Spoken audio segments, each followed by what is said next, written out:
Boa tarde a todos e a todas. Eu inicio cumprimentando os nobres desembargadores e desembargadoras. Primeiramente, a desembargadora Maria Ilna Lima de Castro, a desembargadora Vângela Fantinelli Pontes e o doutor Ricardo de Araújo Barreto, juiz convocado, a quem eu dou as boas-vindas e tenho certeza que Vossa Excelência, durante o período em que estará no lugar do desembargador Eduardo, que se encontra de férias, a sua permanência aqui será coroada de êxito. Então, doutor Ricardo de Araújo Barreto, seja muito bem-vindo. Eu cumprimento também aqui o doutor Procurador de Justiça, doutor Pedro Olímpio Monteiro Filho, a doutora Defensora Pública, doutora Lígia Soares Falcão Alves. Cumprimento também os nobres advogados e advogadas que irão se revezar na tribuna as suas sustentações orais. Bom, havendo quórum regimental, eu declaro aberta a sessão ordinária. Desculpem aí a minha pequena falha. Eu estou estreando hoje na presidência, substituindo o doutor desembargador Eduardo. Havendo quórum regimental, declaro aberta a sessão ordinária número 23 da segunda Câmara Criminal do Tribunal de Justiça do Estado do Ceará, hoje, 9 de julho de 2025, às 14h02. Então, eu renovo os cumprimentos já feitos à desembargadora Maria Ilna Lima de Castro, a desembargadora Vângela Fantinelli Pontes, doutor Ricardo de Araújo Barreto, juiz convocado, a quem, como eu já falei, desejo boa sorte e que eu tenho certeza que sua permanência aqui será coroada de êxito. Cumprimento também o doutor Procurador de Justiça, doutor Pedro Olímpio Monteiro Filho, a doutora Defensora Pública, doutora Lígia Soares Falcão Alves.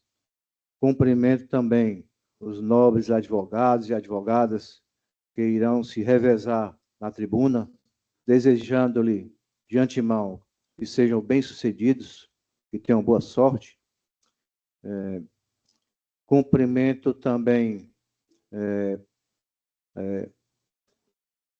a força pública e, enfim, a todos os que estão, cumprimento, peço-lhes desculpas, né? Cumprimento também os nossos valorosos servidores e servidoras, sem os quais nenhuma sessão seria realizada.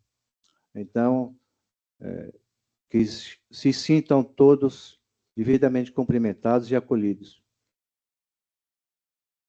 Eu submeto para apreciação e aprovação a ata da sessão ordinária número 22, de 2 de julho de 2025. Podemos considerá-la aprovada? Podemos. Ata aprovada. Ponto 2. Homologação dos votos. Ficam as partes e os seus respectivos defensores cientes de que a pauta número 24, disponibilizada por meio de publicação no Diário da Justiça Nacional e portal do Tribunal de Justiça do Estado do Ceará, com julgamentos na sessão ordinária hoje realizada, teve os processos submetidos ao sistema de voto provisório com votação unânime, tornando definitivos seus julgamentos nos termos do voto dos relatores, ressalvando-se os que têm destaque, pedido de vista, sustentação oral, entre outros, que acaso estejam pendentes de votação. Em seguida, eu vou dar algumas orientações para a sustentação oral. Sobre os processos com segredo de justiça, ficam os defensores cientes de que nos processos com segredo de justiça se deve omitir os nomes das vítimas nos termos das legislações pátrias, nos termos do Código Penal, do Estatuto da Criança e do Adolescente e da Lei Maria da Penha, como também da própria Constituição Federal. O outro ponto que merece relevância e observância é com relação às vestimentas talares. Ficam os defensores também cientes de que, em observância ao disposto no artigo 120, parágrafo 13 do Regimento Interno do Tribunal de Justiça do Estado do Ceará, é obrigatório o uso de vestes talares para a realização de sustentação oral, ainda que de forma virtual.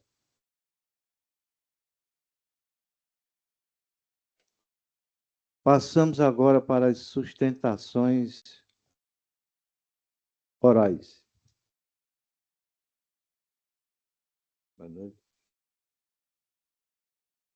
A primeira sustentação oral é o habeas corpus número 062, 5626, 56/2025, número 17 do roteiro, cuja relatora é a desembargadora Vânia Fontinelli, impetrante, Dr. Carlos Celso de Castro Monteiro, paciente, PD de S.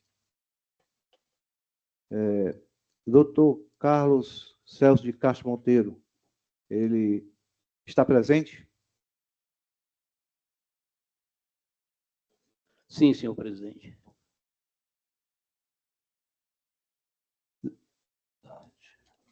Vossa Excelência dispensa o relatório?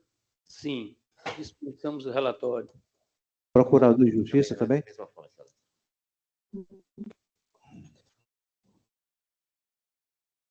Só depois que a juíza decidir. Vossa Excelência terá 15 minutos para fazer sua sustentação oral.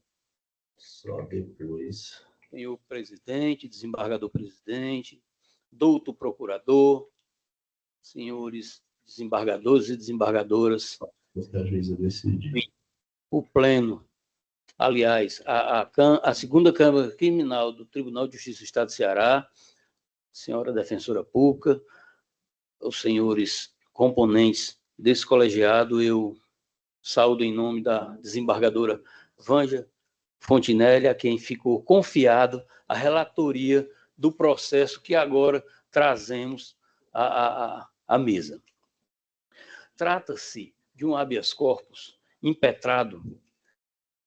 Vou não declinar o nome nem da vítima, nem do paciente, em face de imposição legal já alertada pelo presidente do colegiado. Então, os fatos que devemos narrar diz respeito a uma reunião política ocorrida no município de Tarrafas. Dessa reunião política, o paciente acabou por, na volta, conceder uma carona à suposta vítima e a uma amiga sua, no caso, 2 adolescentes. Ao retornar, o paciente acabou por deixar a primeira caronista em casa, seguindo para a casa da suposta vítima, onde lhe deixaria. Ocorre que durante o trajeto da casa da primeira caronista até a casa da suposta vítima, o paciente acabou por beijar a suposta vítima e, segundo a vítima, apalpou as suas partes íntimas. Fato negado pelo paciente. Notadamente, não existe testemunha ocular, porque esse tipo de delito dificilmente se tem testemunha ocular, por conta das particularidades que norteiam esse tipo de ilícito.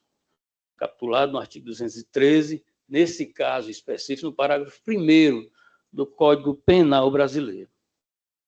Dessa forma, foi decretada a prisão preventiva do paciente com o intuito de garantir a ordem pública. Ocorre que depois de analisarmos todo esse procedimento, chegamos a uma conclusão, que existe duas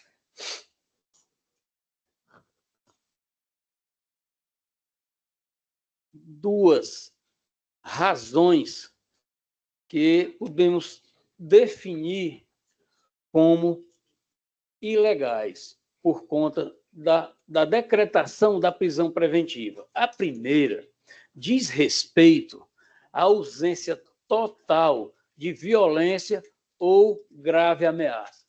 Se nós pegarmos esse inquérito policial que terminou, acho que semana passada foi concluído, nós não podemos detectar, desde o depoimento da vítima, bem como dos depoimentos das testemunhas, notadamente indiretas, como eu já falei, não houve testemunha ocular por conta da particularidade que norteia esse tipo de violação legal. Então, existe aí, no caso, a atipicidade. Nós não podemos falar de forma alguma de violação ao artigo 213 sem a comprovação da violência ou da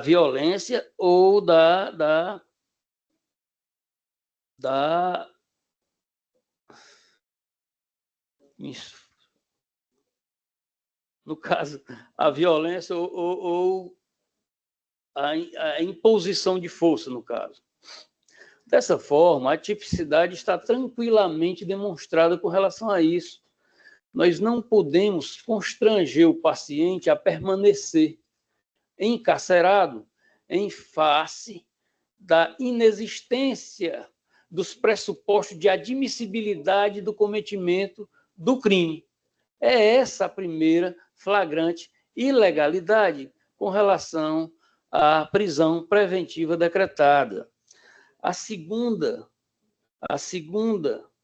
ilegalidade, ao nosso sentir, diz respeito à fundamentação quando ainda no início da instauração do inquérito. O inquérito foi instaurado no dia 26 de novembro, não, no dia 11 de setembro de 2024, a data do fato, e o inquérito foi instaurado dia 16 de setembro de 2024, 5 dias após o fato.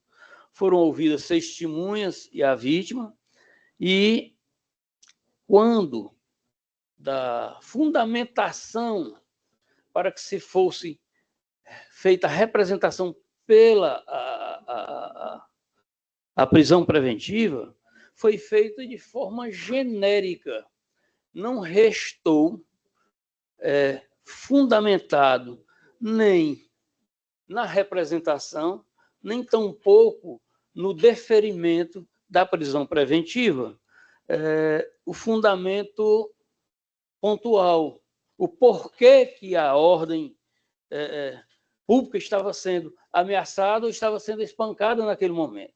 Por isso, notamos a segunda ilegalidade com relação a esse ilícito. Por esse motivo, foi impetrado o mandato de segurança, até porque podemos ver que sem a violência e a grave ameaça, nós não temos aquele crime de estupro, crime detestável, um crime covarde até.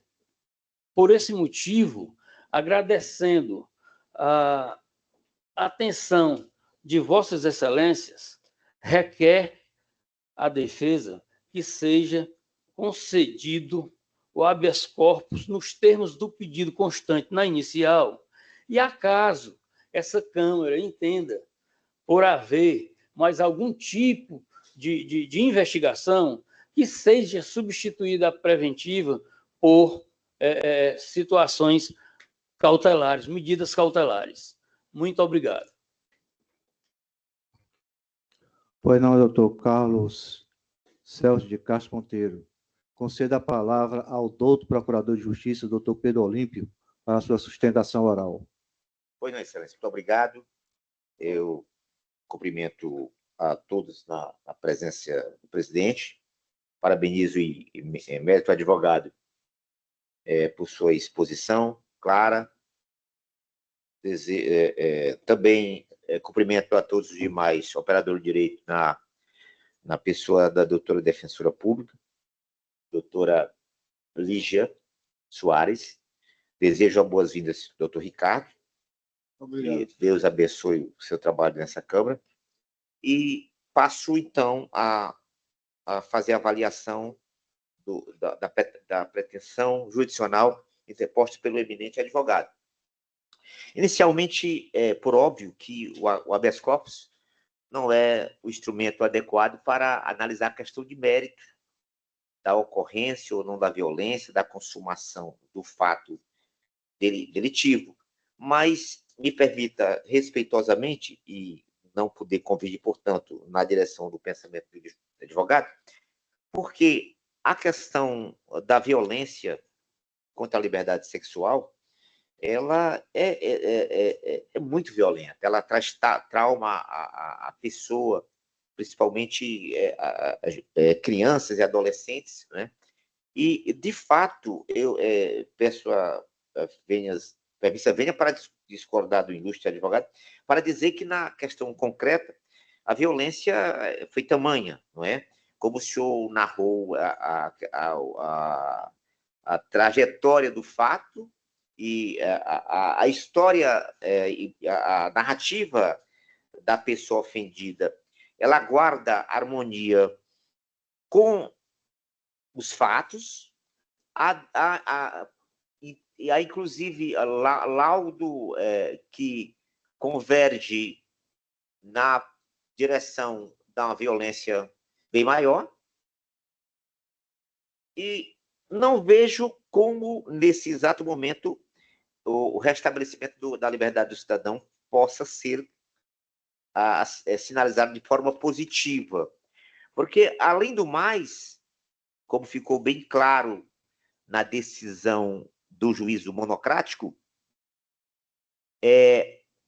há uma necessidade de preservar o recolhimento da prova, há uma necessidade de preservar a garantia da ordem pública, mormente em razão da gravidade concreta que envolve a conduta típica. No aspecto ainda que eu chamo a atenção é que esta pretensão interposta pela ilustre defesa não foi submetido ao primeiro grau, de forma que a análise dessa posição defensiva nesta instância ocorreria avançaria sobre a competência do juízo de primeiro grau, uma supressão de instância que não seria adequado, não é aceito pela jurisprudência dos tribunais superiores, mormente deste egrégio Tribunal de Justiça, e, além do mais, não se observa na retrospectiva da análise do processo qualquer mácula, qualquer vício que pudesse o tribunal ex officio deliberar pelo restabelecimento da liberdade do cidadão. Não, eu vejo igualmente que as medidas cautelares elas não são medidas, não se trata, não podem ser deferidas em substituição à prisão preventiva, porque não são adequadas na espécie. De forma que, atento às disposições, atento a esse contexto que se observa, e a decisão do juízo monocrático, e aqui me permita uma colocação bem simples da passagem, A gravidade do crime desse contexto transcende a mera tipificação penal, pois atinge de forma profunda a saúde mental e o projeto de vida da vítima. O risco de vitimização, de recaídas e de agravamento de quadro psíquico é concreto e iminente, sendo dever do Estado adotar todas as medidas necessárias para resguardar a integridade física e psíquica da pessoa ofendida. De forma, Excelência, que o Ministério Público se manifesta pelo não conhecimento do habeas corpus, porque não foi submetido à primeira instância, não ver que possa haver uma intervenção ex officio para igualmente determinar o restabelecimento da liberdade do cidadão, e, portanto, é nesse contexto que eu apresento minha manifestação, Excelência. Obrigado, doutor Pedro Olímpio. Eu concedo a palavra à desembargadora Vângela para a prolação do seu voto. Obrigada, senhor presidente. Cumprimento Vossa Excelência, cumprimento a desembargadora Ilna, cumprimento o doutor Ricardo, a quem também já desejei as boas-vindas na sessão anterior, mas repito aqui, doutor Ricardo, porque conheço Vossa Excelência, estivemos juntos em outras atividades ministeriais e jurisdicionais em Pacuti, e eu me lembro muito bem do comportamento de Vossa Excelência em termos judiciais. Portanto, eu fico muito feliz em poder recebê-lo aqui para essa missão, para essa nobre missão. Cumprimento o doutor Pedro Olímpio Monteiro Filho. Eu digo ex-colega, mas não é ex-colega, não. Seremos sempre colegas, né, do Ministério Público. Doutor Pedro Olímpio, que sempre vem a essa tribuna honrar a beca ministerial, e cumprimento também a doutora Lígia Falcão, que está conosco, e é uma alegria tê-la aqui, doutora Lígia. Cumprimento os advogados que estão aqui presentes, e o faço na pessoa do doutor Carlos Celso de Castro Monteiro, que falou da tribuna agora, assim como os advogados que estão virtualmente, todos os servidores, na pessoa da doutora Ana Amélia, do Alex. Cumprimento a Força Pública, aqui representada pela Samara. Senhor presidente, quanto ao processo, infelizmente, doutor Carlos, o meu posicionamento também diverge do de Vossa Excelência, porque eu não vi aqui nos autos o que o senhor disse, que teria sido apenas um beijo, que não foi. Na verdade, o que tem dentro, a prova que tem nos autos, e é a palavra da vítima, que é considerada de relevância, tem a relevância necessária, ela informa que veio de carona com ele e ela foi trancada dentro do carro. E eu não vou aqui descer a detalhes do que ocorreu, porque eles estão nos autos, e acho que não tem necessidade. Foi muito além de um beijo. E ela tentou sair do carro e ele não deixou. Ele só permitiu quando ela começou a chorar e começou a bater e ameaçar quebrar os vidros do carro. Portanto, vai muito além daquilo que o senhor descreveu e está nos autos devidamente comprovado, inclusive pelo exame de corpo de delito. A decisão judicial, porque o senhor pediu aqui para o senhor fala que a decisão que decretou a preventiva ela é desprovida de fundamentação idônea e que as condições pessoais dele são favoráveis à revogação da prisão. Infelizmente, eu não posso concordar com esses dois pontos, porque, como disse o doutor Pedro Olímpio, o crime de estupro, por si só, ele é uma agressão monstruosa. E, no caso específico, o juiz especifica isso, ele detalha isso na decisão dele, que ela já tem um transtorno mental borderline. Eu não sei aqui se os termos são esses, mas da forma como eu falo, acho que todos compreendem. Isso agravou tremendamente o psicológico dela. Ela passou, inclusive, a ter ideação suicida por causa desse episódio, desse triste episódio. Então, feito esses feitos esses breves comentários a respeito do assunto, eu peço licença para ler a proposta de emenda na parte negritada e apenas nas razões de decidir. Ementa direito processual penal, habeas corpus, prisão preventiva, fundamentação idônea, gravidade concreta da conduta, garantia da ordem pública, medidas cautelares insuficientes, condições pessoais favoráveis e irrelevantes, ordem denegada. A decisão de primeiro grau está fundamentada em elementos concretos e contemporâneos extraídos dos autos que revelam a gravidade, em concreto, da conduta imputada ao paciente, inclusive a vulnerabilidade da vítima e o risco de reiteração delitiva. A prisão preventiva foi decretada com base na garantia da ordem pública, sobretudo para preservar a integridade física e psíquica da vítima adolescente de 16 anos. O fato de o paciente possuir condições pessoais favoráveis não é suficiente para afastar a prisão preventiva quando presentes os requisitos legais e a gravidade do caso. As medidas cautelares do artigo 319 do CPP são insuficientes diante da gravidade da conduta e da periculosidade do agente reveladas pelo modus operandi do crime. É como voto, senhor presidente. Pois não, desembargadora Vanja, obrigado. Compõe a trinca julgadora, além da nobre desembargadora Vanja Fontinelli, eu e o doutor Ricardo, dessa ordem.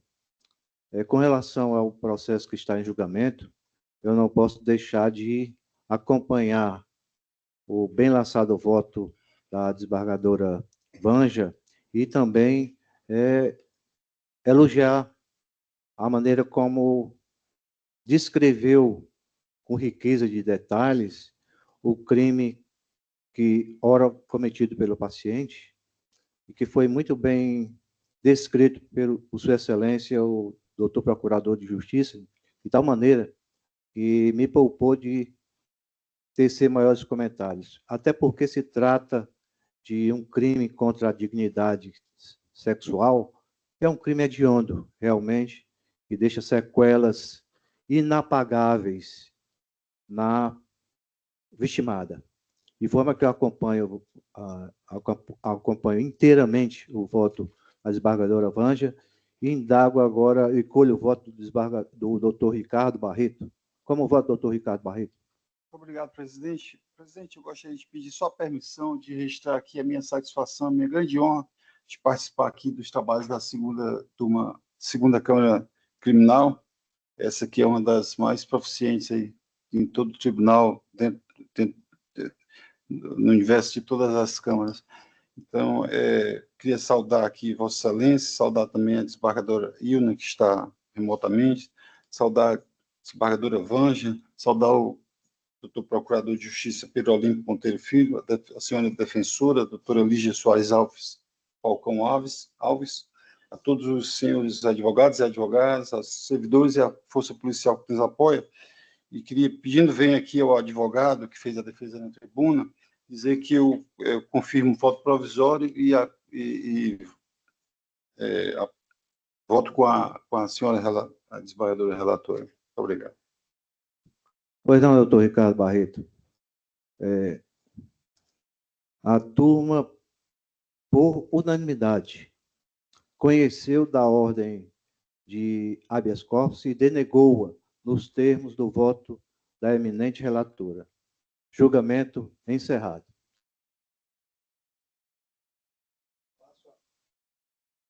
Eu passo agora ao julgamento do habeas corpus número 062 4870 47 2025, número 14 do roteiro, também de relatoria da desembargadora Vanja Fontinelli.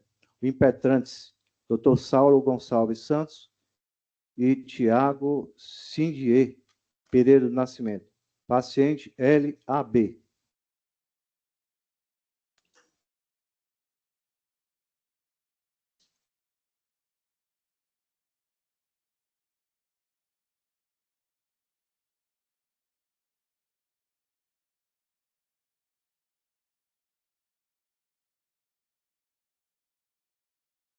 Doutor Saulo é que vai sustentar?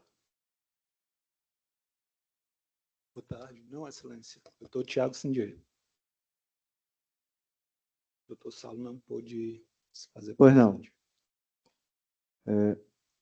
Vossa Excelência dispensa a leitura do relatório? Sim. Ou então, Vossa Excelência tem o prazo regimental de 15 minutos para proferir sua sustentação oral. Obrigado, senhor presidente, a quem cumprimento. Cumprimento também a nobre desembargadora relatora, desembargadora Vanja, excelentíssimas senhoras desembargadoras, senhores desembargadores, nobre representante do Ministério Público, nobre representante da Defensoria Pública e demais presentes. Excelências, como já dito, eu venho aqui em substituição ao eminente advogado Saulo Gonçalves Santos, que por questões de ordem pessoal não pôde se fazer presente na presente sessão de julgamento. E venho, Excelências, com o objetivo de defender um único ponto, uma única tese deste habeas corpus, que se trata aqui da violação ao direito constitucional que todos os investigados possuem de ter a devida supervisão da sua investigação pelo juízo natural, ou seja, pelo juízo constitucionalmente competente e também nos termos do Código de Processo Penal. O paciente deste habeas corpus, ele é investigado por supostamente desviar recursos públicos de contratos de locação de veículos que foram firmados a partir do resultado do pregão eletrônico 03-1401 de 2023, realizado pelo município de Pindoretama.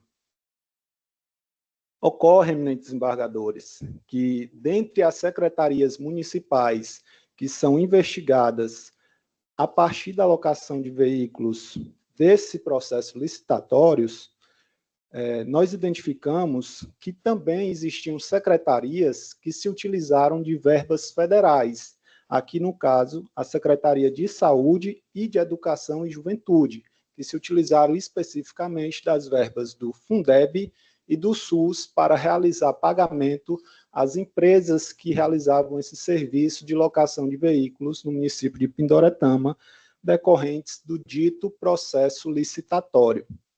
E como se observa aqui, Excelências, nós demonstramos nos autos do habeas corpus que o próprio edital do processo licitatório e também os contratos que foram firmados com essas empresas, eles existiam lá expressamente a previsão de que tais empresas e tais secretarias se utilizariam de verbas do Fundeb e do SUS para realizar o pagamento dos serviços de locação de veículos que foram contratados a partir do mesmo processo licitatório, como já destacado.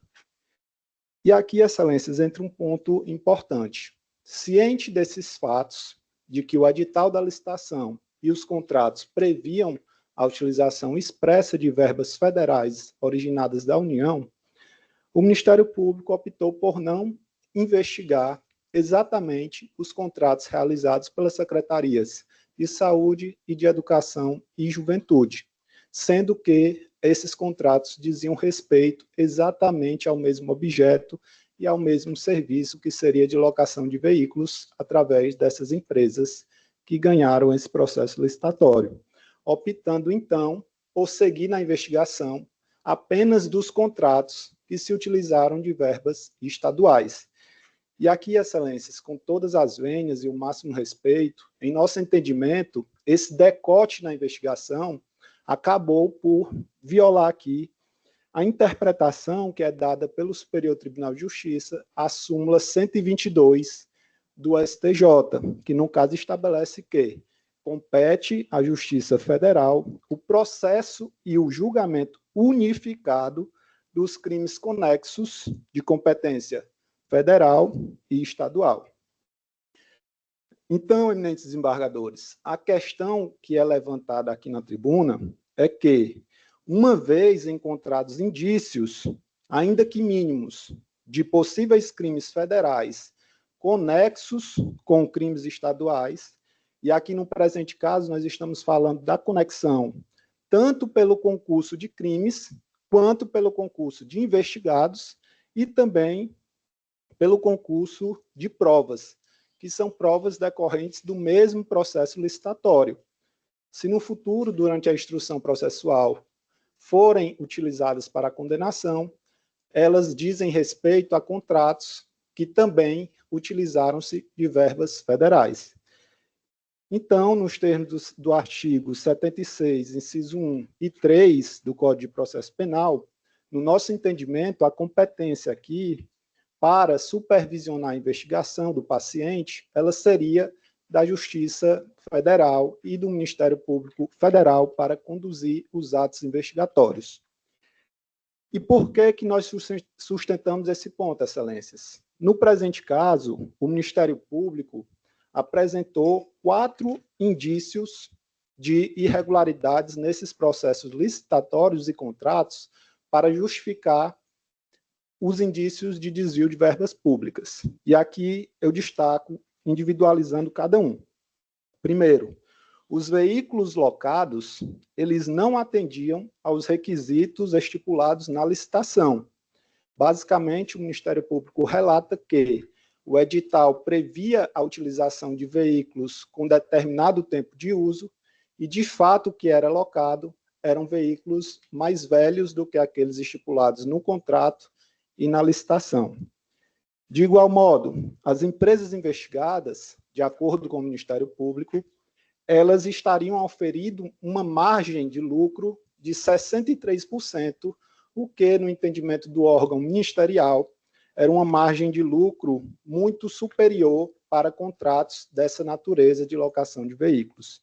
Um terceiro ponto é que, de acordo com o Ministério Público, para fraudar a fiscalização, os veículos locados, eles não eram individualizados nos processos de pagamentos, de modo que não foi possível identificar se essas empresas recebiam verbas estaduais e federais para a locação daqueles determinados veículos. O que se sabe, Excelências, era que existia, de fato, uma concorrência de verbas federais e estaduais sendo destinadas para o pagamento dessa contratação pública de locação de veículos.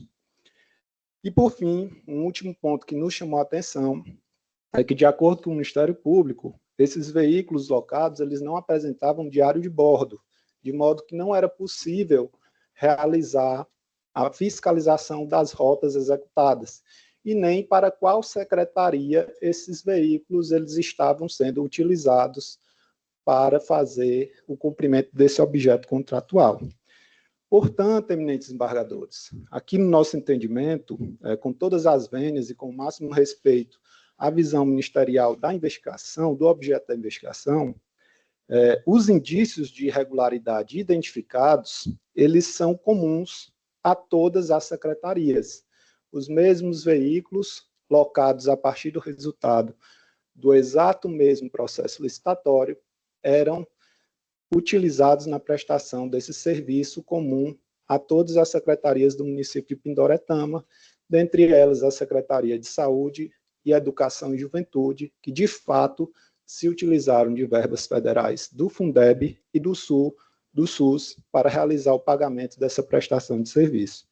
Então, na nossa visão, Excelências, não seria possível o Ministério Público ignorar esses indícios de irregularidades com relação apenas às secretarias de saúde e à Secretaria de Educação e Juventude, excluindo essas secretarias da investigação, enquanto para as outras secretarias que se utilizaram de verba estadual para o mesmo serviço, elas indicariam um possível desvio de verbas públicas.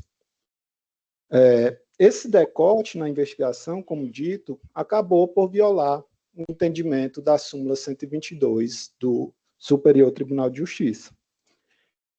E mais, Excelência, ainda tem um ponto que, provocada a autoridade coatora, ou seja, o juiz de primeiro grau, o magistrado entendeu por de imediato afastar a competência da Justiça Federal do caso. E, no nosso entendimento, aqui, uma segunda violação da súmula 150 do STJ, que diz que compete à Justiça Federal decidir sobre a existência de interesse jurídico que justifique a presença no processo da União, das suas autarquias ou empresas públicas. Isso significa, eminentes desembargadores, que, diante de indícios de malversação de verbas públicas estaduais e federais, somente cabe ao Ministério Público Federal e à Justiça Federal realizar essa análise dos elementos para dizer se, no caso concreto, é passível de se fixar ou não a sua própria competência. E aqui a gente ressalta a regra do competence, que é uma regra universal para fixação e análise da competência das justiças especiais e também de maior graduação, no caso, nos termos do processo penal. Então, essa análise, na nossa visão, foi suprimida por parte da autoridade coatora, do presente caso, da Justiça Federal e do Ministério Público Federal. Então, eminentes desembargadores, o ponto central aqui do presente habeas corpus é que, ao contrário do que entendeu a autoridade coatora, a exclusão, logo no início da investigação, das secretarias de Saúde e Educação e Juventude, acabou por realizar o descumprimento da regra de competência no início da investigação. E Vossas Excelências, analisando aqui um caso extremamente semelhante ao presente, relativo ao município de Salitre, que estava sendo julgado à época pela seção criminal deste Egrégio Tribunal de Justiça, com a relatoria do eminente desembargador Eduardo Scolsafava, ao identificar que os contratos sob investigação, eles tinham essa concorrência de verbas estaduais e municipais, entenderam, por uma unanimidade de votos, remeter o caso ao TRF5 e ao Ministério Público Federal, através do declínio de competência. E, por fim, agradecendo aqui a atenção de Vossas Excelências, nós gostaríamos de ressaltar que o artigo 567 do Código de Processo Penal, ele deve ser lido e interpretado à luz da Constituição. Nós estamos falando aqui, eminentes desembargadores, de uma incompetência em razão da matéria, uma incompetência absoluta que não se prorroga e não se preclui, de modo que os atos decisórios realizados pelo juízo incompetente, ele deve ser declarados nulos desde o início, né? Incompetência em razão da matéria anula os atos decisórios desde o início. E com a máxima vênia, por fim, albergando todos os nossos argumentos, entendemos que a teoria do juiz aparente ela não pode ser invocada no presente caso para preservar os atos decisórios da autoridade coatora, justamente porque os elementos que denotavam a competência da Justiça Federal, eles eram de conhecimento do Ministério Público, e tanto escolheu por não investigar por vias próprias justamente as secretarias que se utilizaram de verba federal para realizar o pagamento dessas empresas.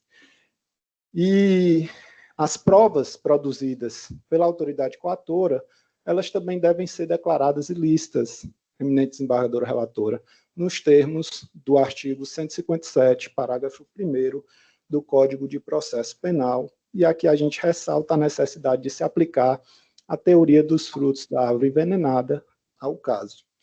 E também, apenas para destacar, nós entendemos que não é o caso de utilização do desmembramento da investigação ante o risco da ocorrência do bis in idem de processos investigatórios em face das mesmas pessoas. É como se pede aqui, eminentes embargadores, a declaração de ilicitude e nulidade de todos os atos praticados pelo juízo, autoridade coatora, e também, ainda que não seja reconhecida a ilicitude e nulidade desses atos, que seja reconhecida a competência da Justiça Federal com o respectivo declínio de competência no presente caso. Agradeço a atenção de Vossas Excelências. Muito obrigado. Pois não, doutor Tiago, nós também agradecemos a sua sustentação oral. Eu concedo a palavra agora ao nobre representante do Ministério Público, doutor Pedro Olímpio, para a sua sustentação oral. Muito obrigado, Excelência. Você bem breve, objetivo. Permita-me, parabenizo, evidentemente, o doutor Tiago pela sua exposição muito clara, mas eu inicio a minha manifestação dizendo que nessa hipótese que é posta aqui, deixa evidenciado, com devido respeito, que aqui, no caso, a sociedade jurídica identificada na esfera do habeas corpus, ela parece querer indicar o rumo da investigação, e a coisa não funciona assim.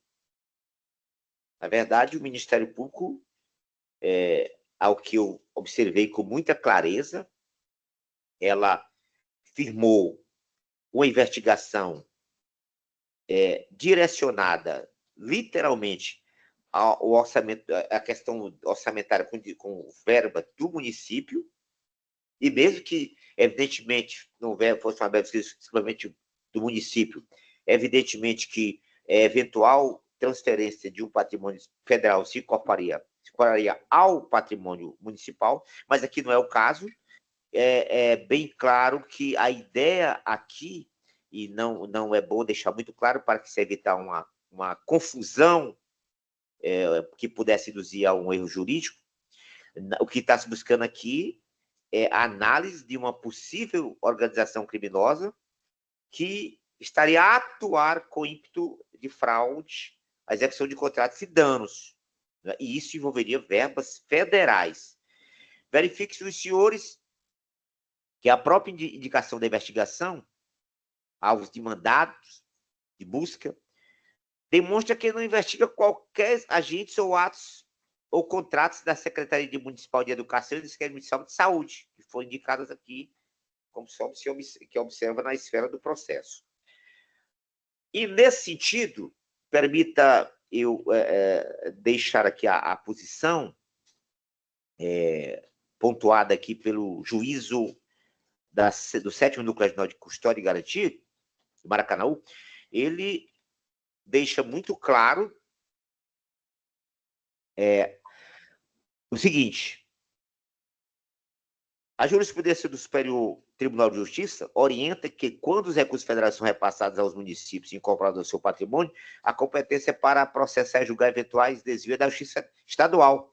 Nesse sentido, a súmula 209 do STJ, que estabelece que compete à Justiça Estadual processar e julgar feito por desvio transferida e incorporada ao patrimônio municipal. E se ainda fosse o caso, se a gente tivesse a duvidar da questão da verba que estava sendo posta, que estava sendo objeto de investigação por suposta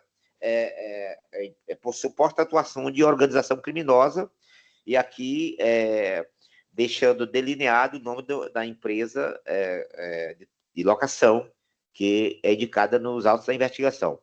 Ainda convém destacar que não houve nenhuma medida de busca e apreensão ou inspeção em secretarias que administram recursos federais, o que reforça a tese de que há nenhuma conexão entre a investigação e os diversos federais. Diante desse cenário, não se sustenta a alegação do requerente de que a competência seria a Justiça Federal. Chamo a atenção mais dos senhores de que, e aqui a questão que o doutor, de forma bem objetiva, lançou sobre a súmula 122 do STJ, bem como sobre a teoria do juízo aparente, vale destacar que seria inviável essa súmula que determina a reunião de crimes conexos de competência federal e estadual do Foro Federal, considerando que até o momento não é possível extrair da investigação indícios de crimes que atraem a competência federal. Não há indicação de verba federal. As secretarias indicadas não foram objeto de busca. A investigação centraliza a uma sociedade de direito privado que estaria direcionada a atuar no tipo de fraude. Por fim, ao contrário da alegação lançada na impetração, mesmo que o eventual seja divisada eventualmente uma questão de alguma verba federal, é possível a aplicação da teoria do juiz parente, sim, para preservar os atos processuais praticados. Inclusive, cito aqui, me permita, com a citação aqui feita pelo colega do Ministério Público, as provas colhidas ou autorizadas por juiz aparentemente competente à época da autorização, produção, pode ser ratificada a posteriori, mesmo que venha aquele a ser considerado incompetente ante a aplicação do processo investigativo da teoria do juiz aparente. Importa, portanto, de forma muito objetiva, dizer o seguinte, que não cabe aqui ao titular da empresa investigada indicar o rumo da investigação do Ministério Público. Mesmo porque, no documento que se observa, as folhas 228 e 245, lançada pelo Grupo Especial de Combate à Corrupção, GECOC, os membros do Ministério Público destacaram de forma enfática que não há qualquer indicativo de utilização de verba de origem federal, para que pudesse, eventualmente, esse deslocamento da investigação e com a nulidade de prova. Feito essas considerações, senhor presidente, a manifestação do Ministério Público, com o máximo respeito à posição lançada de forma bastante clara na posição do eminente advogado, pela denegação da ordem. É assim que eu manifesto. Pois não, doutor Pedro Olímpio, obrigado pela sua sustentação oral. Concedo a palavra à desembargadora Vângela Fontinelli para a prolação do seu voto. Obrigada, senhor presidente.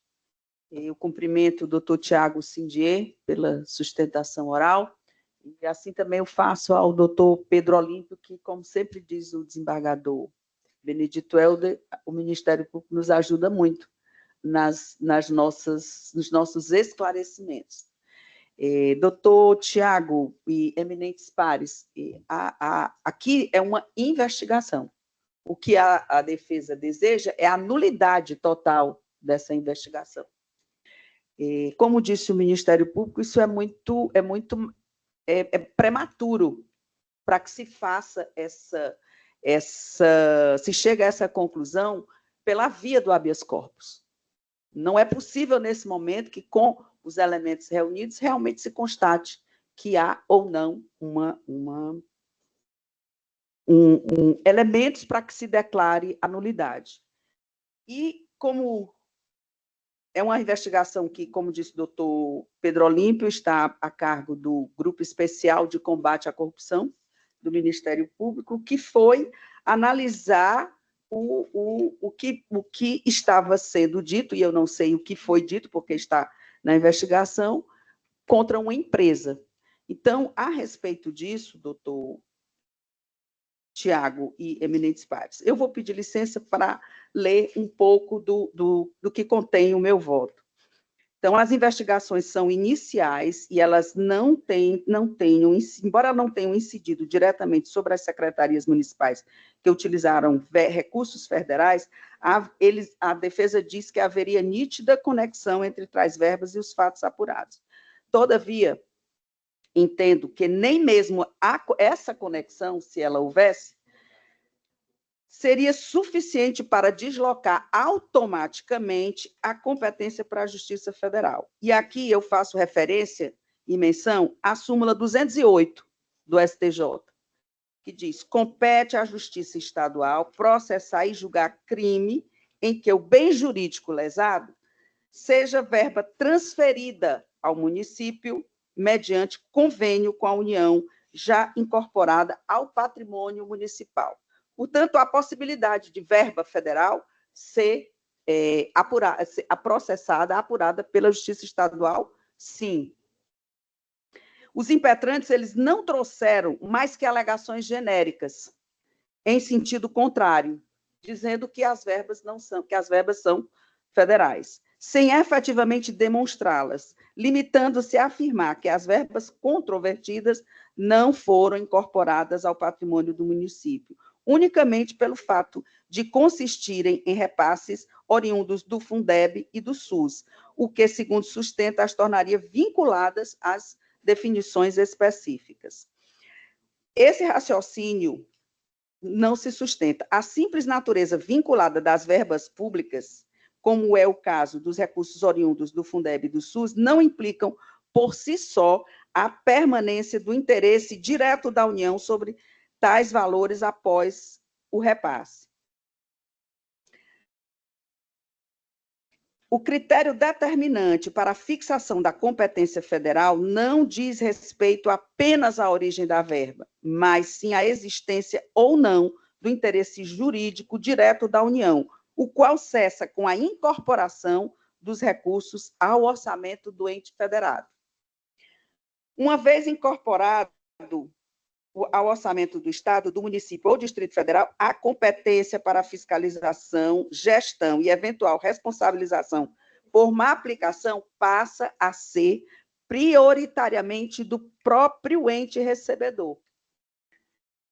Não foi possível, por exemplo, entender pelo portal da transparência dos municípios de Pindoretama, que foram juntados pela defesa, que as verbas do que nós estamos tratando não foram incorporadas ao patrimônio municipal.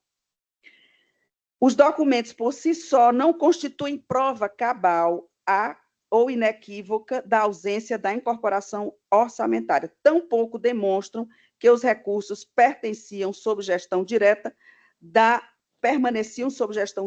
da União à época dos fatos. Ao contrário, os registros apresentados limitam-se a indicar a origem da verba como federal, sem esclarecer seu efetivo status jurídico e contábil no âmbito municipal.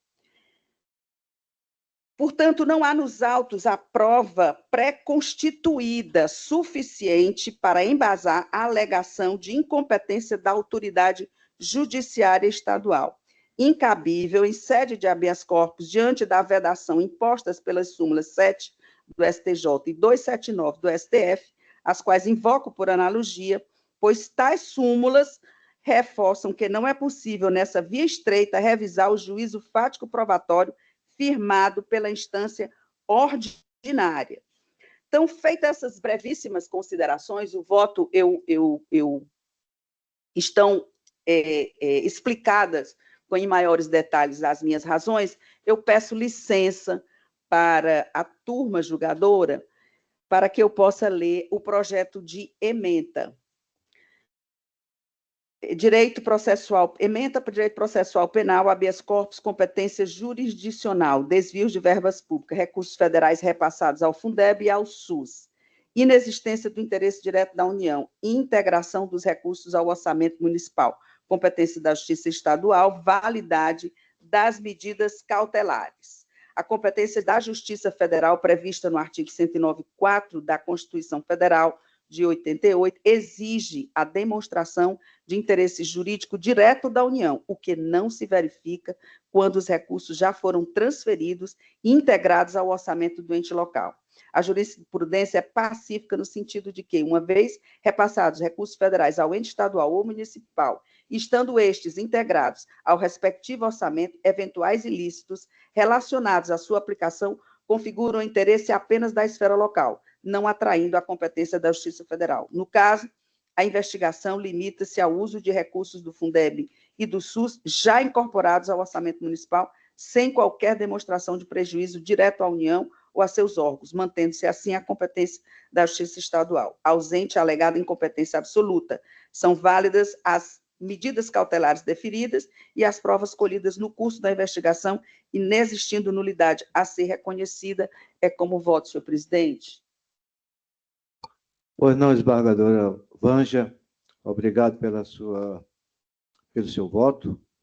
Compõe a trinca julgadora, além da desembargadora Vanja, eu e o doutor Ricardo Barreto. Quanto a mim, eu acompanho na íntegra o judicioso voto de Vossa Excelência. Como vota o doutor Ricardo Barreto? Pois não, presidente. Presidente, eu vou me acostar ao voto da relatora, mas queria antes só chamar a atenção para o fato de que os municípios brasileiros, na sua maioria, não têm fontes próprias de rendimento, a grande maioria, né? Então, esses municípios, eles vivem também, em sua grande maioria, de repasses da União e do Estado. Eu imagino que seria praticamente inviável que, uma vez incorporados esses repasses, o controle das situações sobre esses repasses, a partir de havendo a incorporação desse ao patrimônio, fosse submetido somente à Justiça Federal. Então, eu acompanho a desembargadora desembargadora Vângela, por esse entendimento. Eu adiro completamente ao voto da relatora. Pois não. Colhidos os votos, eu proclamo o resultado. A turma, por unanimidade, conheceu e denegou a ordem nos termos do voto da eminente relatora. Julgamento encerrado, e assim eu me despeço do doutor Tiago Sindier. Muito obrigado, doutor. Obrigado, excelência.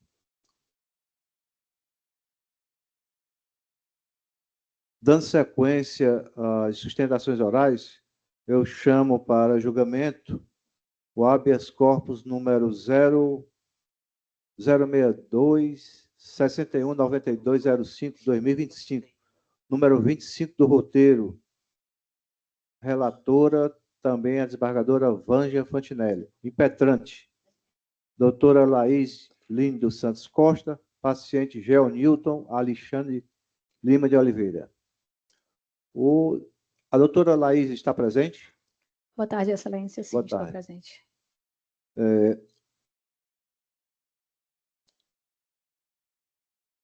Eu peço a palavra pela ordem, senhor presidente. Pois não, desembargadora Vângela, com a palavra. Obrigada, senhor presidente. Doutora Laís, cumprimentando Vossa Excelência, dando-lhe as boas-vindas, eu informo a Vossa Excelência e ao Ministério Público que a ordem é pela concessão. E aí eu indago se Vossa Excelência e o Ministério Público, que também no parecer da Procuradoria foi favorável à concessão, eu indago se desejam ainda fazer as sustentações orais. Excelência, assim, eu compreendo que a manifestação do Ministério Público ele foi de forma parcial, apenas para... a senhora estou entrando aqui, a senhora me pergunta. O senhor deseja, então, a sustentação? Quero, ok, pronto. Senhor presidente, volta a palavra a Vossa Excelência. Pois não, com a palavra o doutor Procurador de Justiça, para a sua sustentação oral. Desculpa. Com a palavra a doutora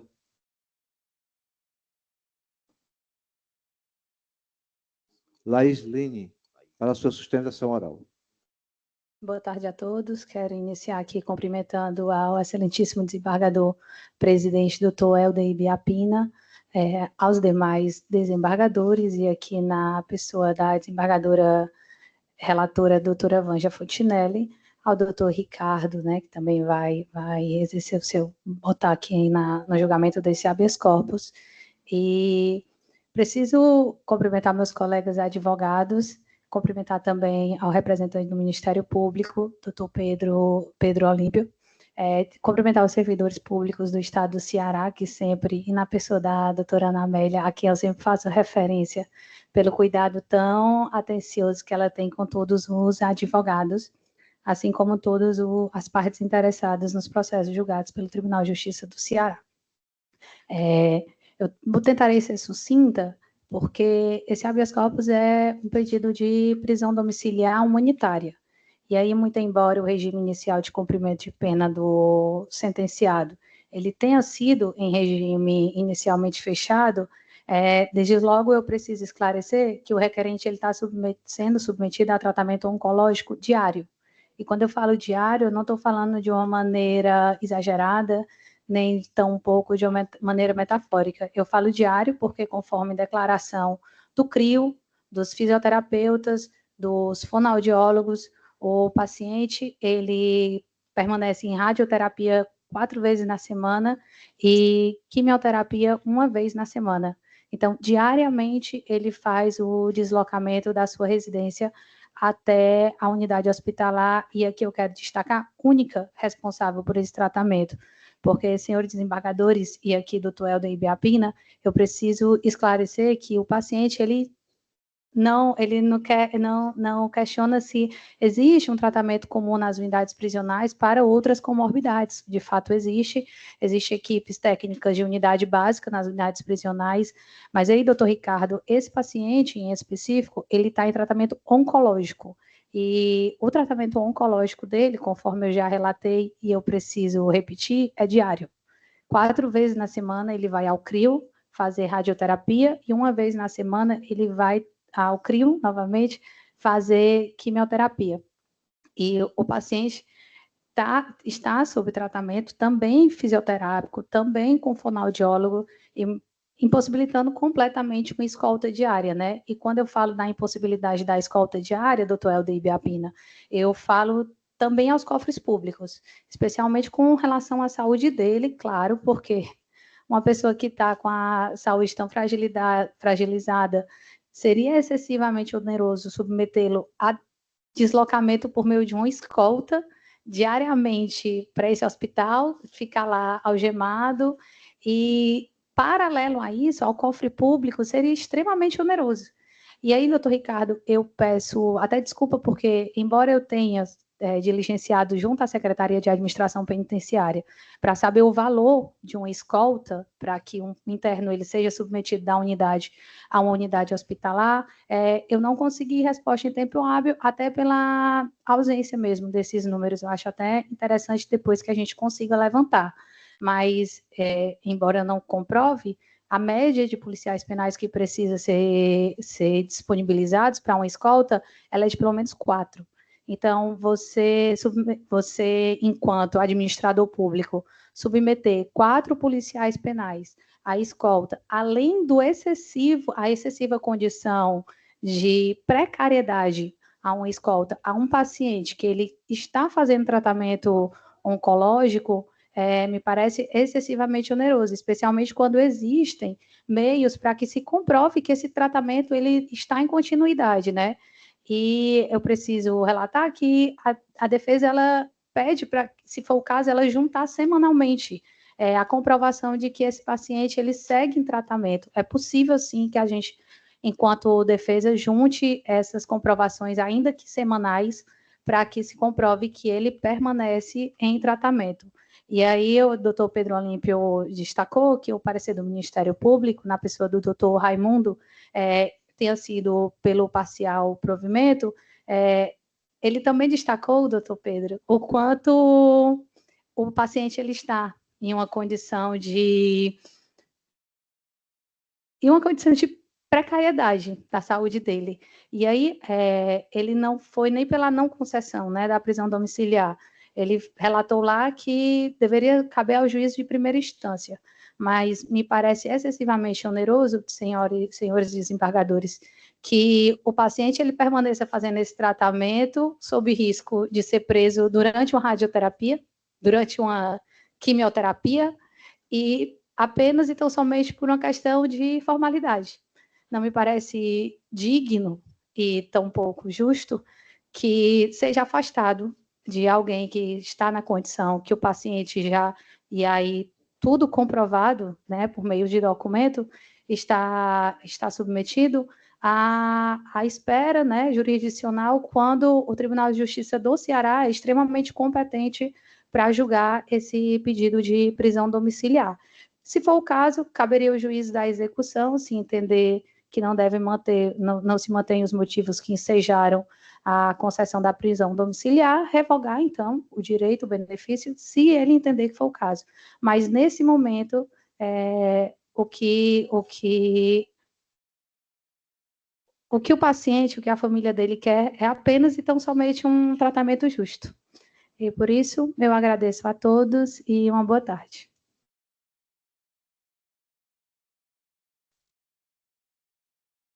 Obrigado, doutora Laís. Concedo a palavra ao doutor Pedro Olímpio para sua sustentação oral. Muito obrigado, presidente. Eu agradeço igualmente a eminente relatora de faladora Banja. para dar aqui esse ponto de vista que eu entendo bastante pertinente. Cumprimento, evidentemente, a doutora Laís, que fez uma exposição muito segura, muito dedicada, parabenizo, portanto. E, de fato, o doutor colega procurador, ele se posicionou de forma parcial. Muito bem. Eu me permita, brevemente, dizer que essa decisão, e aqui é a manifestação aí da banca do eminente doutor Paulo Quezado, e com a doutora também faz parte, pelo que eu observo aqui, que é a decisão transitória julgada de 15 de fevereiro de 2019, não obstante não é, o mandato tenha sido expedido em agosto de 2024. Ok. Nós temos um cidadão que ficou, portanto, diríamos ainda que ele está distante da mão da justiça, porque ele continua em liberdade e, segundo consta, e eu não posso aqui, em nenhuma hipótese, não conheço, não tenho conhecimento médico aprofundado para dizer da realidade dele, mas me parece evidentemente grave, isso é um fato, pelo que está inserido aqui. Porém, eu vejo aqui na manifestação do Ministério Público, e aqui também eu coloco, mas não estou em nenhuma hipótese falando em questão de saúde do cidadão, porque ele está com a doença, que evidentemente, pelo que os roteiros que eu vejo aqui, é grave, não é? Mas ele, segundo aqui um último laudo que foi indicado às 39, estando em tratamento de radioterapia associado à quimioterapia desde o dia 23 de 5 de 2025, com duração de 2 meses, devendo permanecer afastado de suas atividades laborais. Né? Evidentemente que aqui eu não estou dizendo que vou fazer uma avaliação da questão médica, mas eu estou dizendo que por esse documento que está aqui, o cidadão deveria ficar afastado de suas atividades laborais por 2 meses. E que iria vencer aqui em 23 de julho de 2025. Ok. Mas, passando, evidentemente, para a questão do pleito, aí eu peço uma certa ressalva, resguardo, porque aqui há um pleito de determinar a suspensão do mandado de prisão em desfavor do paciente, permitindo que aguarde liberdade até a decisão anterior do outro juiz de execução penal, aqui sinalizando os eminentes advogados de que, de fato, a matéria vincula-se ao juiz da execução penal. Porém, não me parece, aqui é uma avaliação que faço, de suspender a prisão do cidadão nesse momento, não me parece adequado, porque, evidentemente, ele está foragido desde 2019 e numa situação que eu... Por uma questão de ordem, ele não está foragido em 2019, não. Bom, aqui, doutora... Está aí o mandado de prisão, foi expedido em 2019, quando ele iniciou o tratamento. Pois não, doutora, me permita. Eu estou lendo aqui, me permita, é assim, doutora Laís. Eu estou só... decisão transitória julgada em 2019, como eu falei, me permita, e digo aqui que desde então a decisão e foi seguida o trânsito julgado e expedido o mandado 14 de agosto, como já afirmei, né? O que está se afirmando aqui é que desde então, pelo que deixa evidenciado aqui nos autos, o cidadão não tem comparecido à justiça para firmar ou tomar uma posição em relação à direção dele, pessoa vai seguir. Mas aí eu digo, no primeiro momento de determinar a suspensão do mandado de prisão, nós poderíamos, evidentemente, se eu não quero acreditar, dar margem até uma fuga. Tá? É o primeiro ponto que eu peço essa gentileza. Aí eu disse, não, eu vou, como o doutor procurador falou, e falou muito bem, e eu concordo com ele, uma questão humanitária, não é? Uma situação que a lei de execução penal, sabe, no artigo 117 também já desce isso aí, que já se trouxe para o processo de conhecimento, que até então era o processo de execução penal, mas aí essa situação de expedir a guia de forma excepcional, ok, essa é a ponderação, expedir a guia de forma excepcional, porque é uma excepcionalidade, porque há um regime fechado determinado, e que nesse parâmetro de interpretação pudesse o juiz da execução penal avaliar, porque o que eu compreendo com a máxima vênia a decisão de Vossa Excelência é que suspender o mandado de prisão não seria, a meu ver, adequado neste formato, porque nós poderíamos involuntariamente permitir, e aqui é uma colocação, de que o cidadão possa eventualmente sair do distrito da culpa.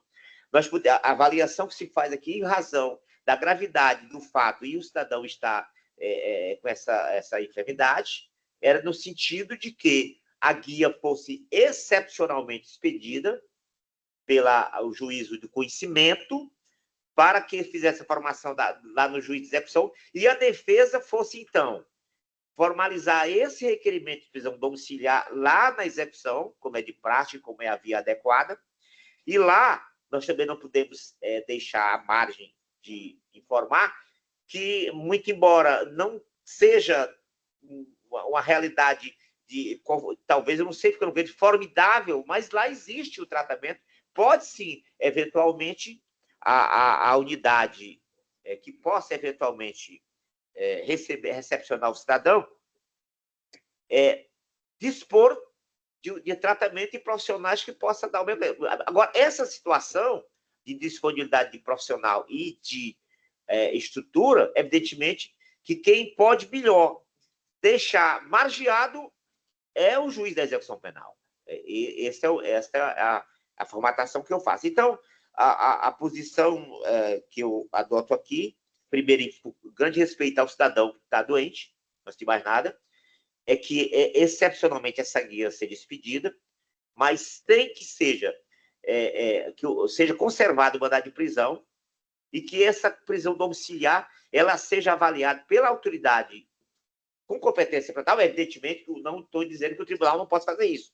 Evidentemente que a desembargadora Vanja tratou a coisa como ela sempre trata, com muito carinho, com a coisa pouco, com respeito muito grande a todas as situações que chegam para ela, mas que aqui a ponderação do Ministério Público, não fugindo de uma visão de absoluta imparcialidade com o trato com a situação que se apresenta, é que, no primeiro momento, esse mandado de prisão não seja revogado e que a guia seja excepcionalmente expedida e a prisão domiciliar seja avaliada no dia da execução. Eu muito obrigado pela atenção dos senhores, desse formato que eu falo. Muito obrigado, senhora relatora, senhor presidente e demais membros dessa corte. Pois não, doutor Pedro Olímpio, concedo a palavra à desembargadora Vanja para a prolação do seu voto. Obrigada, senhor presidente. Eu acho que a questão está bastante clara para todos aqui, né? Então, eu vou ler a parte, peço licença para ler a parte negritada da proposta de emenda com as razões de decidir, que eu acho que, inclusive, chega, em parte, ao ponto que o doutor Pedro Olímpio coloca.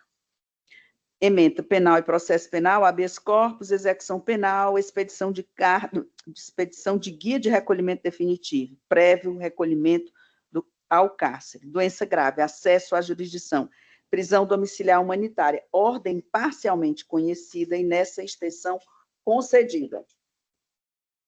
A exigência legal do prévio recolhimento para expedição da guia de execução pode ser relativizada quando configurar óbice intransponível ao exercício dos direitos fundamentais do condenado, especialmente em hipótese de grave comprometimento da saúde que demandem tratamento médico especializado fora do sistema prisional. A ausência de guia de execução impede o início da jurisdição executória e inviabiliza a análise de benefícios como a prisão domiciliar, configurando ofensa ao princípio da inafastabilidade da jurisdição e à dignidade da pessoa humana. O paciente comprovadamente se submete a tratamento oncológico intensivo e recente procedimento cirúrgico invasivo, revelando condição excepcional que justifica o afastamento da exigência do recolhimento prévio como requisito para o início da execução penal. O pedido de concessão direta da prisão domiciliar humanitária não pode ser conhecido por essa Corte, por importar indevida supressão de instância, competindo ao juízo da execução penal a análise do mérito do benefício nos termos da Lei de Execução Penal. Compete ao tribunal apenas remover o óbice formal ao exercício da jurisdição executória, determinando a expedição imediata da guia de recolhimento definitivo para que o juízo competente avalie o requerimento da prisão domiciliar com base nas provas de saúde apresentada. É como voto, senhor presidente.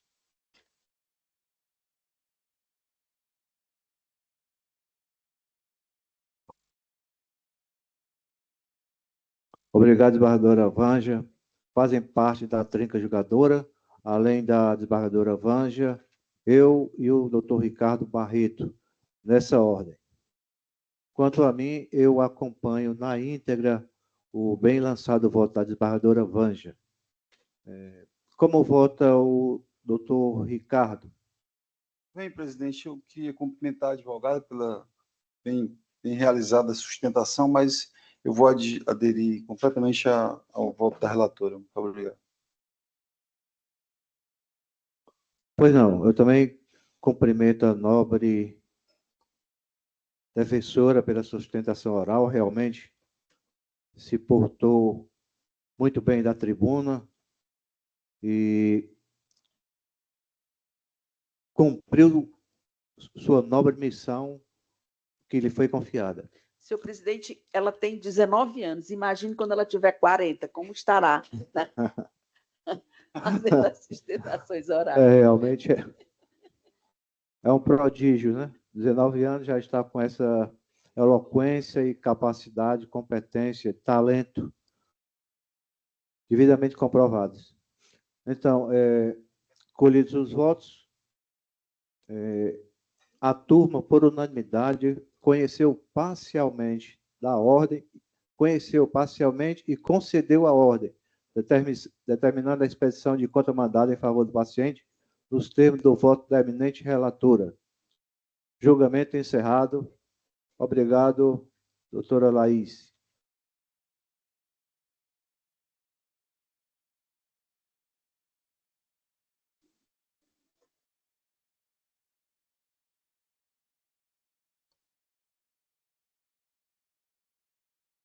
Dando sequência às sustentações orais, eu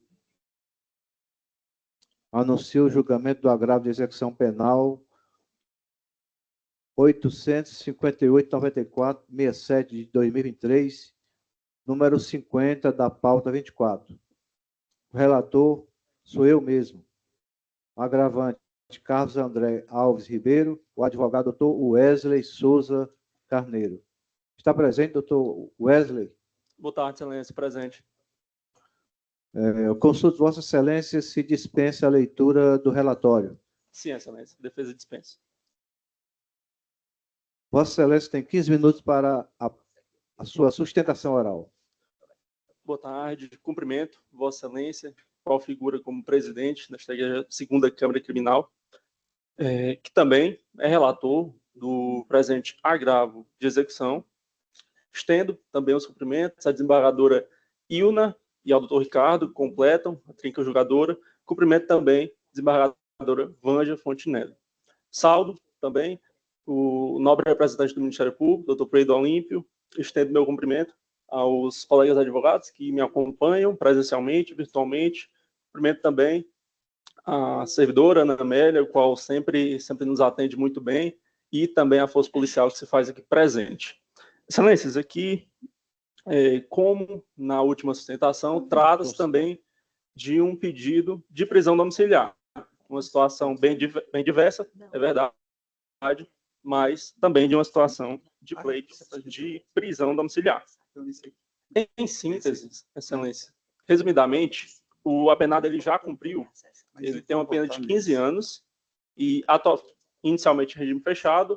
Atualmente, ele já cumpriu 3 anos, 3 meses e 11 dias de pena, estando no regime semiaberto desde o dia 30 de setembro de 2024, então, há pouco mais de 9 meses, com previsão de progressão para o regime aberto para o dia 28 de 10 de 2026. Presente, agravo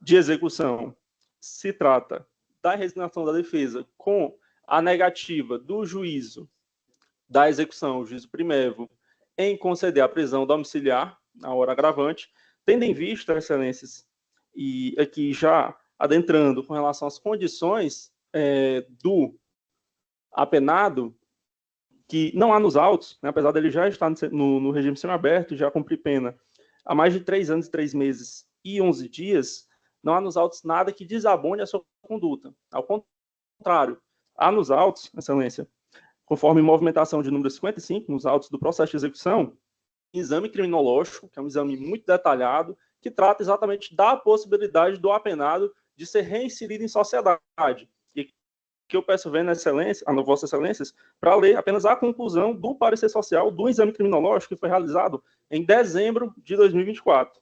Na ocasião, a assistente social destacou: ao analisarmos que o reeducando manteve conduta satisfatória em suas atitudes, bem como imprime valores positivos em relação às categorias neste processo, e observando ainda a intenção de perspectiva de futuro em ressignificar sua vida, o mesmo apresenta condições de ser beneficiado, com observância ao fato de seguir em acompanhamento pelos serviços, programas e projetos ofertados na rede socioassistencial, que servirão de suporte para a prevenção de situações de risco e vulnerabilidade. Este foi o parecer social da assistente social quando da realização do exame criminológico no final do ano passado, ainda em 2024. Há também, Excelências, nos autos, certidão carcerária recente, dando conta do bom comportamento do apenado. Como você sabe, né, acerca da discussão da possibilidade excepcional da prisão domiciliar, doutor Ricardo, o estabelecimento adequado para o cumprimento da pena em regime semiaberto é a colônia agrícola ou industrial. Como é de conhecimento de Vossas Excelências, no estado do Ceará não há nenhum estabelecimento específico que cumpra os requisitos legais para receber esses presos que estão em regime semiaberto. Como se dá, então, o recebimento desses presos? Normalmente, eles continuam cumprindo pena ou nos presídios que estão, ou são reencaminhados para o IPPO 2. Normalmente, recebe esses presos que estão em regime fechado. E isso dá a entender que o IPPO 2 é apto a receber esses presos em regime semiaberto, que não é verdade, porque lá, além de presos em regime semiaberto, há também presos em execução definitiva de pena em regime fechado, como o próprio agravante, que em 2023 já cumpria pena no mesmo presídio, e também, inclusive, presos provisórios, presos preventivos. A grande verdade é que, neste caso, e em todos os casos aqui no estado do Ceará, o que se observa é que a progressão de regime do fechado para o semiaberto, ela não tem efeitos práticos. Não há, o apenado ele não consegue vislumbrar um resultado prático do cumprimento do requisito objetivo e subjetivo para a progressão ao regime semiaberto, porque ele não goza de nenhum benefício, a não ser a mudança do seu status de preso em execução de pena em regime fechado para preso em execução de pena em regime semiaberto. E aqui, Excelências, traz-se, né, de conhecimento de Vossa Excelências, já tem entendimento pacificado domiciliar para o caso em que não há vagas em estabelecimento para o cumprimento de pena de presos no regime semiaberto.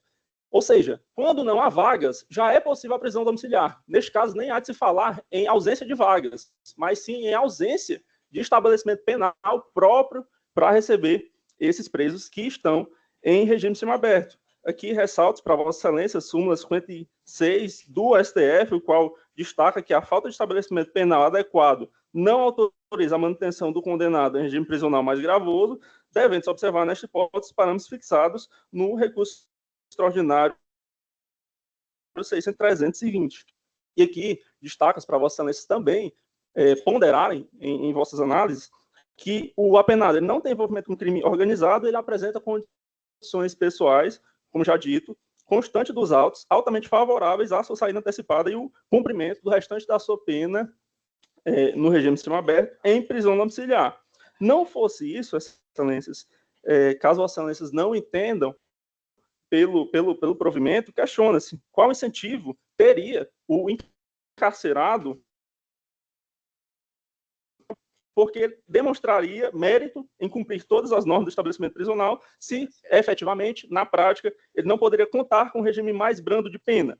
Para que buscar ressocialização se o Estado acaba lhe fechando as portas quando, conforme já atestado nos autos, o apenado está apto a ser reinserido em sociedade gradualmente, sendo acompanhado, devidamente acompanhado pelo Estado, para efetivamente ser ressocializado.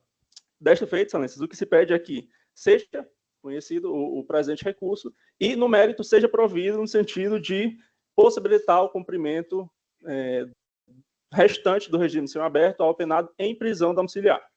É isso que a defesa requer. Agradeço a atenção de todos. É sempre uma honra sustentar nesta casa. Nós também agradecemos, doutor Wesley. Eu concedo a palavra ao doutor representante do Ministério Público, doutor Pedro Olímpio, para a sua sustentação oral. Pois não, excelência. Muito obrigado aí. Parabéns aí, doutor Wesley Souza Carneiro, sua atuação brilhante aí na defesa do cidadão apenado.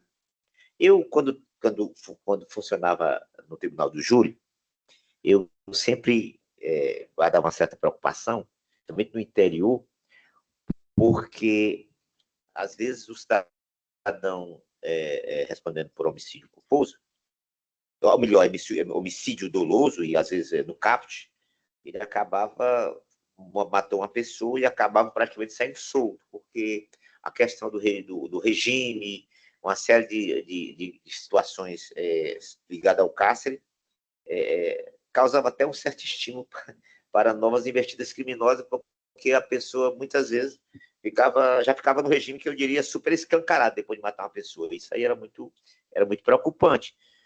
E aqui, veja que, evidentemente, que não está se defendendo aqui que o cidadão está no regime semiaberto para o fique no fechado, não é isso. A gente sabe que aqui no cárcere,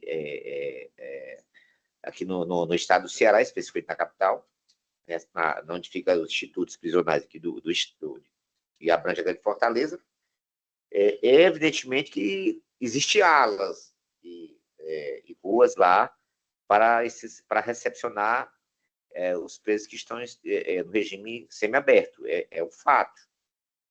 E evidentemente que, pelo que se tem conhecimento e pelo que é disciplinado pelo juiz da execução penal, a coisa não é numa desproporcionalidade inadequada que o apenado fique em situação literalmente junto a outros tipos de pessoas, quanto mais pessoas voltadas para o crime.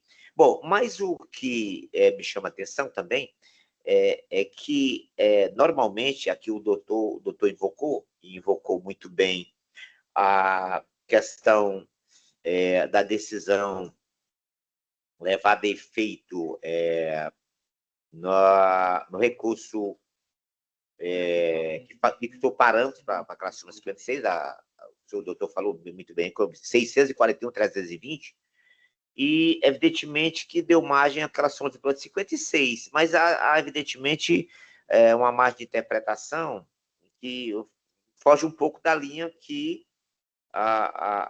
o parâmetro foi traçado pela súmula, né?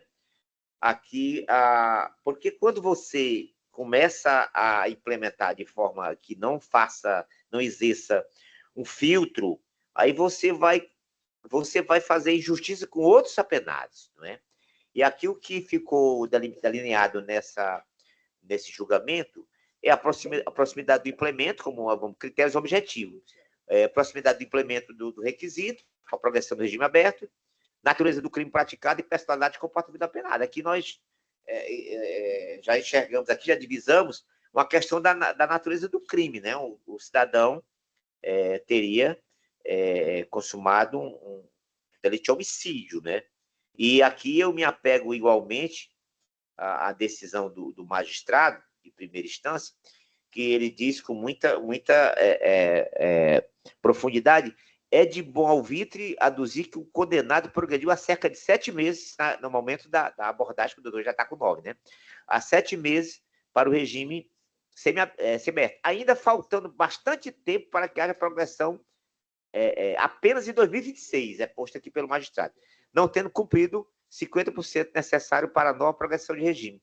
Caso beneficiado com a saída antecipada, promover-se-ia tratamento injustificável desigual aos apenados com maior proporção, que eu acabei de mencionar aqui. Por isso que ele evidentemente, indeferiu esta nessa realidade. Então, eu compreendo aqui, peço a máxima vênia ao eminente advogado para não convergir no seu pensamento, na sua tese defensiva, porque eu compreendo que a situação do cidadão aqui apenado, ele não guarda convergência com a súmula vinculante 56, né, a decisão que o doutor colocou, a 64.320, seja pela natureza do crime, seja pela distância para a implementação do regime aberto. Se o tribunal, aqui é uma visão particular minha, sinalizar por uma decisão favorável, eu penso que não está sendo feita justiça com o próprio cidadão que está postulando e nós estaremos fazendo justiça com outros que estão na fila. Essa é uma visão que eu guardo de forma particular. Então, senhor presidente, eu peço a máxima vênia, como disse o eminente doutor Wesley, que se esforçou para fazer um grande trabalho e de fato fez, para conhecer e me posicionar pelo desprovimento do agravo. É nesse sentido, excelência, que eu me manifesto. Muito obrigado. Pois não, doutor Pedro Olímpio, muito obrigado pela sua sustentação oral. De início, eu parabenizo também o doutor Wesley Souza Carneiro pela sua brilhante sustentação oral. Realmente honrou a toga que veste e cumpriu nobremente a sua missão, que é defender o direito de acordo com a sua ótica. No entanto, eu, pedindo as minhas respeitosas vênias, eu hei de acompanhar o posicionamento do nobre representante do Ministério Público, neste caso. E, sem mais delongas, eu peço licença para proceder à leitura do meu projeto de emenda. Questão em discussão. Há duas questões em discussão. Saber se é cabível a concessão de saída antecipada ou prisão domiciliar diante da inexistência de estabelecimento penal adequado para o cumprimento do regime semiaberto. 2. Saber se é possível o conhecimento de pedido de expedição de ofício sem demonstração de tentativa administrativa prévia. Razão de decidir. O pedido de expedição de ofício não deve ser conhecido por ausência de interesse processual diante da possibilidade de obtenção administrativa das informações requeridas com fundamento na Lei nº 12.527/2011, Lei de Acesso à Informação. A concessão de saída antecipada ou prisão domiciliar por ausência de vaga adequada depende da análise individualizada da situação do apenado, conforme decidido no recurso especial 641.320 do Rio Grande do Sul e consolidado pela súmula vinculante número 56 do STF. A decisão agravada considerou adequadas as condições de cumprimento da pena em ala separada do regime fechado, garantidos os direitos do regime semiaberto. O agravante ainda se encontra distante do prazo para a progressão ao regime aberto e foi condenado por crime hediondo. O pleito subsidiário de saída temporária não foi apreciado pelo juiz de origem, impedindo seu conhecimento nesta instância, sob pena de supressão de instância. Dispositivo e tese. Agravo em execução parcialmente conhecido e, na parte conhecida, desprovido. É como eu voto. Fazem parte da turma julgadora, além de mim, o doutor Ricardo Barreto e a desembargadora Ilna. Como vota o doutor Ricardo Barreto? Muito obrigado, presidente. Pedindo vênias aqui ao excelentíssimo senhor advogado, que se ouve muito bem na tribuna, eu devo aderir completamente ao voto de Vossa Excelência. Obrigado. Obrigado, doutor Ricardo Barreto. Como vota a desembargadora Ilna? Acompanho o relator integralmente. Obrigado, desembargadora Ilna.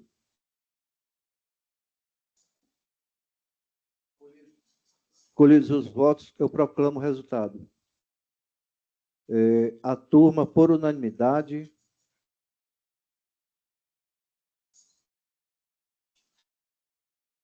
conheceu parcialmente do recurso e desproveu na extensão cognoscível nos termos do voto do eminente relator. Julgamento encerrado. Obrigado, doutor.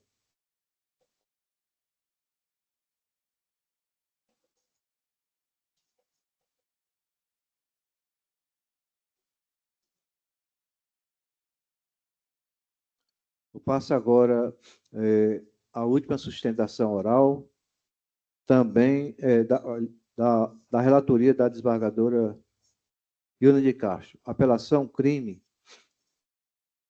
número 0000-439-07-2018, número 17 da pauta 24.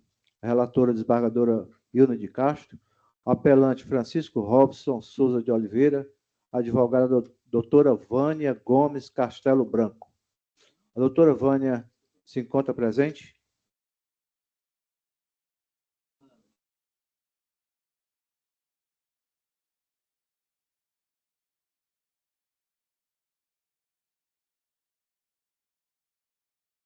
Doutora Vânia se encontra presente?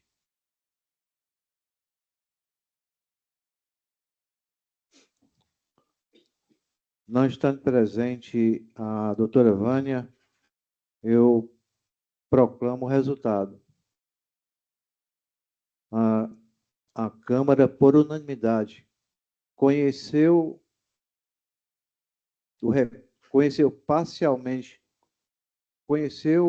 parcialmente e proveu o recurso, apenas para reduzir a pena imposta nos termos do voto da eminente relatora.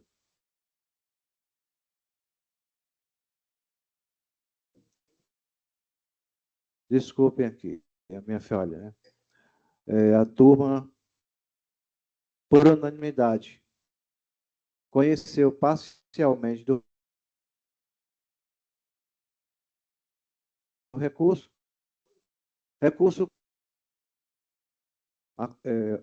A turma, por unanimidade, conheceu parcialmente do recurso e desproveu,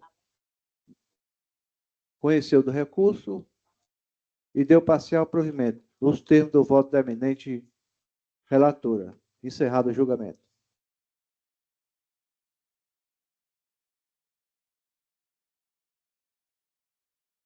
Não temos mais sustentação oral e eu indago se algum desembargador gostaria de se manifestar, se tem alguma manifestação, algum requerimento a fazer.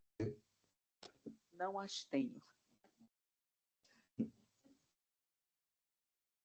Sendo assim, não havendo mais nada a tratar, eu declaro encerrada a presente sessão, agradecendo a participação e a paciência de todos e pedindo desculpas por eventuais deslizes que realmente ocorreram em face da minha estreia na presidência, desejando que logo retorne o titular da presidência, o desembargador Eduardo.